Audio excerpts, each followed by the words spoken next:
नहीं, केवल झाझा देखने नहीं आए थे, पूरा दानापुर से लेकर के झाझा तक का पूरा जो सेक्शन है उसको इंस्पेक्ट करना था।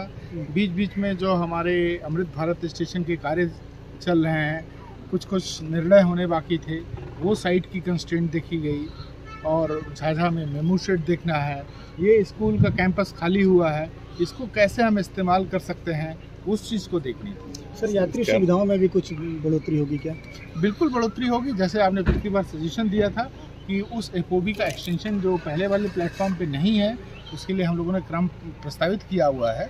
इस साल का अभी जो फंड है अम्ब्रेला का, वो आएगा जैसे ही वैसे स्वीकृत करा करके हम लोग कोशिश करेंगे कि मार्च 2025 तक वो कार्य पूर्ण हो जाए, जो एफओबी का दूसरे प्लेटफॉर्म तक एक्सटेंशन है। ऐसा बोला जा रहा है सर, यहाँ ट्रेनिंग स्कूल, आपका मेमू शेड का ट्रेनिंग स्कूल यहाँ आने वाला है, ऐसा क्या? अभी सभी संभावनाओं पे विचार करेंगे कि क्या कैसे बेस्ट तरीके से कैंपस को हम लोग इस्तेमाल कर सकते हैं। मेमू शेड में कुछ विस्तार, मेमू शेड का कुछ होना है क्या? मेमू शेड में कुछ, मेमू शेड का कोई विस्तार होना है? सीएनडीजी एडिशनल फैसिलिटीज क्रिएट होंगे सर उसमें।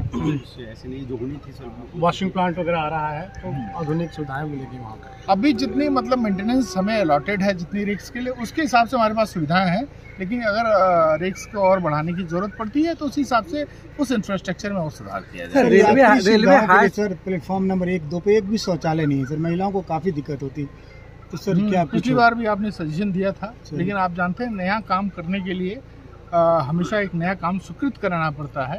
और अभी ये आचार संहिता चल रही है जो है, तो जैसे ये सब खत्म होता है, अम्ब्रेला फंड आता है, वैसे ही सारे काम सैंक्शन कराए जाएंगे। 3 नंबर प्लेटफॉर्म पर यात्री शेड का भी सर कमी हो गया। कारण है कि आपका फुट ओवर ब्रिज जब वो ऑलरेडी बन रहा था, उसमें यात्री शेड जो क्षतिग्रस्त हुए थे, तो उसका सर शेड का अभी फिर से निर्माण नहीं हो पाया। वो सारी चीजें, हर एक स्टेशन का एक प्लान बना हुआ है कि हमें अगले 10 साल में या अगले 5 साल में या 3 साल में क्या क्या सुविधाएं उपलब्ध करनी है और कैसे कैसे काम प्रायोरिटी 1, प्रायोरिटी 2, रेलवे तालाब पे सर फिर से सब कुछ रेलवे तालाब पे बहुत गंदगी से प्रोजेक्ट आपका रेलवे बगल से गुजरना बड़ा मुश्किल हो गया है आपका रेलवे तालाब का प्रोजेक्ट के रूप में भी दलालों के माध्यम से मिल रहा है, उन लोग का पेमेंट एग्जामिन करा लेते हैं कि हमारे कॉन्ट्रैक्ट के फ्रेमवर्क में वो कैसे किया जा सकता है। कि अभी जो हमने कॉन्ट्रैक्ट तो एजेंसी को किया है, एजेंसी को उसको मिनिमम बेस कम से कम देना है, या जो भी वेज उसने डिसाइड किया है। सर एक चीज और है सर, रेलवे हाई स्कूल में सर ट्रेनिंग सेंटर के लिए sir,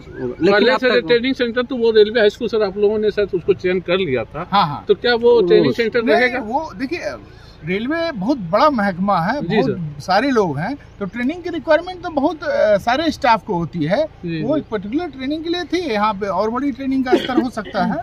deputy CIT sir CIT का रूप में काम कर रहे हैं, जो सीनियर सीआईटी वो बैठे हुए, ऐसा क्यों हो रहा सर? अच्छा, वो हम दिखवा लेते हैं, इसकी जानकारी आपने सर निरीक्षण के दौरान क्या कुछ पाया गया सर? सिटी रूम की सर व्यवस्था है, सब कुछ देखिए निरीक्षण में आएंगे। एक चीज थोड़ी बहुत तो कमियां रहती है, और कमियां लगातार दूर होती रहती है, इम्प्रूवमेंट होता रहता है। एक ये एसी फर्स्ट क्लास का अगर हम यात्री हैं, तो अगर हमको वेट करना पड़ जाए तो ये वेटिंग आपका जो आपका बनाया हुआ है उसमें ताला लटका हुआ रहता है, उसका कहीं कोई काफ़ी हम लोगों को काफ़ी परेशानी होती है। जो 1 नंबर वो जो भी हैं यात्री को कुछ विचार पे इसका क्या, किसके पास ये चाबी रहती है? मैंने बताया कि हर एक चीज का एक नहीं सर, इसका फेज्ड प्लान बना हुआ है कि कब कौन सी सुविधा। सबसे पहले में सुविधा एफओबी की लानी है, वही तो यात्री की सुविधा से संबंधित है जो है। मतलब किसी भी गवर्नमेंट ऑर्गेनाइजेशन के पास अनलिमिटेड फंड्स तो नहीं है ना, जो है वो धीरे धीरे सारी सुविधाएं। तो वो तो है सर, आपके पास यात्री सुविधा तो आप दिए हुए हैं ना, वो हम बोल रहे हैं कि वो एक ग्रेड का जो आपका ट्रेनिंग जो है सर, उसमें ताला लटका हुआ, उसका उपयोग नहीं हो पा गिर रही है यहाँ पर माल गोदाम के पास में। कहा जा रहा है कि उनके पेपर नहीं है माइनिंग के, बिना माइनिंग के पेपर के थोड़ी यहाँ से ऐसा ही सुना जा रहा है। वो संभव नहीं, बिना माइनिंग पेपर तो बुक ही नहीं हो सकता है वो। ठीक है, थैंक यू।